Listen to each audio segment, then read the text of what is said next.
উনি যেটা বলার চেষ্টা করছেন তারেক রহমান সাহেব, যে একটা গুপ্ত দল, জামাতকে এখন তো বিএনপি ঠাট্টা করে বলে গুপ্ত দল, সেই গুপ্ত দল মানে যারা পালিয়ে গেছে, মানে আওয়ামী লীগ, তাদের সঙ্গে যোগাযোগ করে বিএনপির মোকাবেলা করতে চাচ্ছে, এটা কখনো হতে দেওয়া হবে না।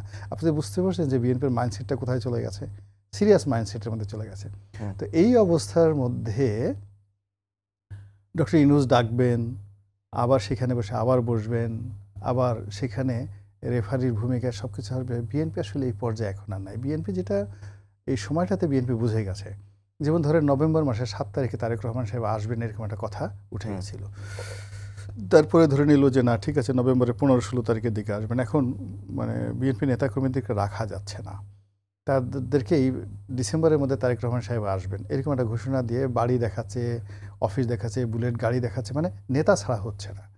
তো সেখানে তারেক রহমান সাহেব এবং মানে যদি ফেব্রুয়ারি মাসে নির্বাচন, তারেক রহমান সাহেবের আগমন ছাড়া নির্বাচন হবে না, তাকে আসতে হবে, এবং তাকে আসার জন্য বিএনপির আগে মাঠটা দখল করতে হবে। এরকম যদি মানে জামাত সকালে একবার ধমক দেয় নো হাঙ্কি পাঙ্কি, তাহলে তো তারেক রহমান সাহেবের আসা হবে না।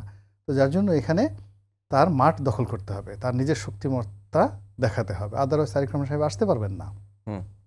2 নম্বর হলো তাদেরকে যে কোনো মূল্যে একদম শতভাগ নিশ্চিতভাবে ফেব্রুয়ারি মাসে নির্বাচন ঘটাতে হবে, আদারওয়াইজ আবার কবে যে বিএনপি ক্ষমতার সেই স্বাদ পায়, আওয়ামী লীগের আগে পরে না জামাতের আগে পরে, এটা নিয়ে আবার গবেষণা করতে হবে। ফলে বিএনপির হাতে ফেব্রুয়ারি মাসে 15 তারিখ পর্যন্ত খুব অল্প সময় আছে। ফলে এই অল্প সময়ের একটা দিন, একটা ঘন্টা, একটা মুহূর্ত তারা নষ্ট করতে চাচ্ছে না।